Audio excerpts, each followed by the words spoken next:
27 मार्च 1994। इस दिन सचिन तेंदुलकर ने एक ऐसा फैसला लिया जिसने उनको क्रिकेट का भगवान बना दिया। यह वही दिन था जब मिडिल ऑर्डर में खेलने वाले सचिन ने अपने कप्तान और कोच के सामने गिड़गिड़ाते हुए कहा, मुझे ओपनिंग करने दीजिए। और इसके बाद उसे जब ओपनिंग करने के लिए भेजा गया तो उसने ऐसी एक्सप्लोजिव बैटिंग की जो वर्ल्ड क्रिकेट में कभी नहीं देखी गई थी। और इसी के साथ इंडियन क्रिकेट को एक ऐसा ओपनर मिल गया जिसके लिए कहा गया, ना भूतो ना भविष्यति। जी हाँ, ये कहानी है मिडिल ऑर्डर में खेलने वाले सचिन तेंदुलकर के ओपनर बनने की। तो चलिए इसे शुरू करते हैं। 1993-94 में भारत का न्यूजीलैंड दौरा हो रहा था। टीम के कप्तान मोहम्मद अजहरुद्दीन और कोच अजीत वाडेकर थे। पहला मैच भारत हार चुका था और दूसरे मैच से पहले भारत के ओपनर नवजोत सिंह सिद्धू गर्दन में जकड़न की वजह से टीम से बाहर हो गए। टीम में कोई बैकअप ओपनर था नहीं, तो अब सवाल था अजय जडेजा के साथ आज ओपनिंग कौन करेगा। बहरहाल न्यूजीलैंड ने टॉस जीतकर पहले बल्लेबाजी करने का निर्णय लिया, लेकिन उनकी पूरी टीम 142 रन पर ऑल आउट हो गई। मिड इनिंग में कोच और कप्तान दोनों चर्चा कर रहे थे ओपनिंग के लिए किसे भेजा जाए। तभी सचिन उनके पास गए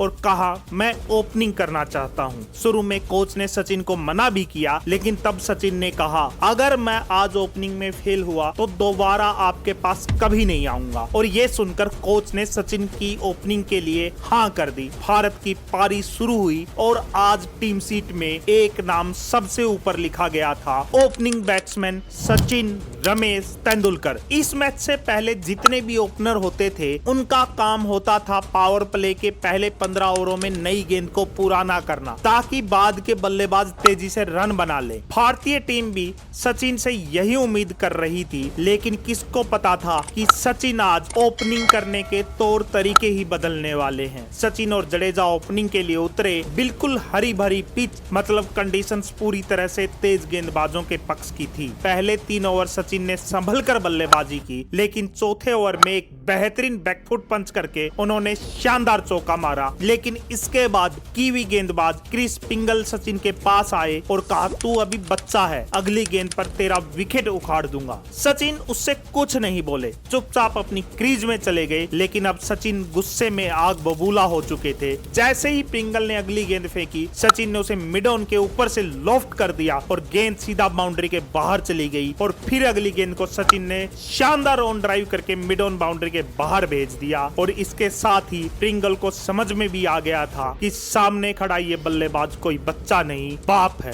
सचिन अब खतरनाक रूप धारण कर चुके थे। अगले ओवर में सचिन ने फ्लिक करके शानदार चौका मारा। इससे पहले कभी किसी ओपनर को ऐसी बैटिंग करते हुए नहीं देखा गया था। देखते ही देखते सचिन 16 गेंदों पर 21 के स्कोर पर पहुंच गए। छठे ओवर में एक उछाल लेती गेंद पर सचिन ने शानदार कट मारा और चौके के लिए भेज दिया। मैच न्यूजीलैंड में जरूर था, लेकिन पूरा स्टेडियम सचिन सचिन कर रहा था। सचिन अब ताबड़तोड़ बल्लेबाजी कर रहे थे। 7वें ओवर में सचिन ने फिर फ्लिक करके एक शानदार चौका जड़ दिया और फिर अगली ही गेंद पर सचिन ने वो शॉट खेला जो आज तक उनसे बेहतर कोई नहीं खेल सका, स्ट्रेट ड्राइव, और गेंद दनदनाती हुई बाउंड्री के बाहर चली गई। सचिन की यह बैटिंग देखकर पूरी भारतीय टीम हैरान थी कि ओपनिंग करते हुए भी कोई ऐसी एक्सप्लोजिव बैटिंग कर सकता है। कहते हैं खरबूजे को देखकर खरबूजा रंग बदलता है, वैसे ही सचिन को देखकर जडेजा ने भी आक्रामक शॉट लगाने शुरू कर दिए। लेकिन एक स्लोअर गेंद पर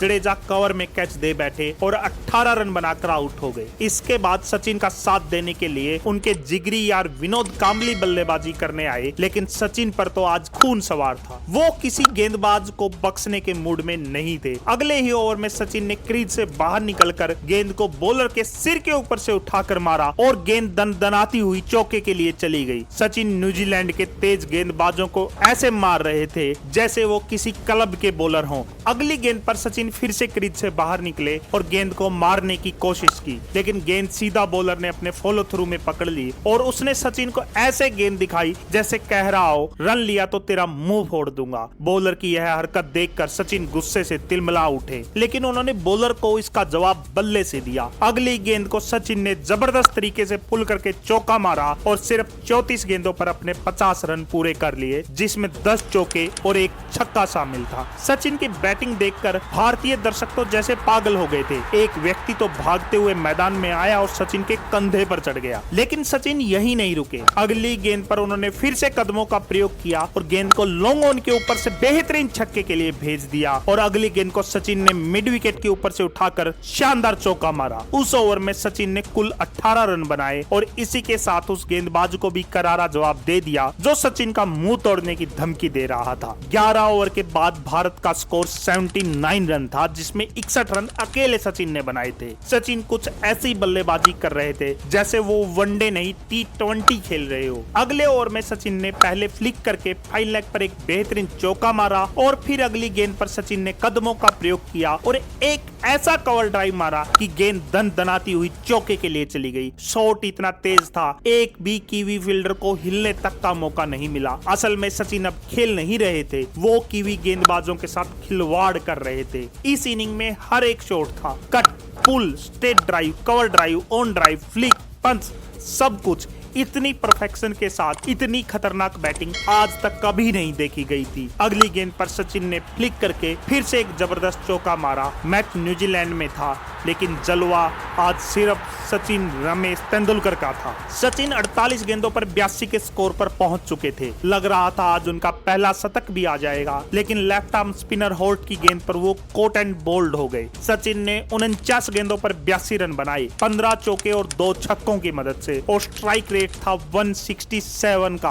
आज उस पारी को 32 साल हो गए हैं। वनडे क्रिकेट छोड़िए, अगर T20 में भी कोई बल्लेबाज ऐसी पारी खेलकर जाता है तो हम सब कहते हैं क्या बैटिंग हुई है। बस इसी बात से समझ जाइए सचिन की वो पारी कितनी खास और अद्भुत थी। भारत ने वो मैच 7 विकेट से जीत लिया और इसी के साथ सचिन का ओपनिंग का सफर भी शुरू हो गया। एक ऐसा सफर जिसने अनगिनत मैच भारतीय टीम को अकेले दम पर जिताए। वो सचिन क्रिकेट का भगवान बन गया और पूरी दुनिया कहने लगी ना भूतो ना भविष्यति, मतलब इसके जैसा ना कोई आज तक आया था और ना कभी आएगा। तो दोस्तों, ये थी कहानी सचिन के ओपनर बनने की। आप सचिन की इस पारी को 10 में से कितने अंक देंगे कमेंट में बताइए और चैनल को सब्सक्राइब जरूर कर लीजिए, क्योंकि अगली वीडियो इससे भी धमाकेदार होने वाली है।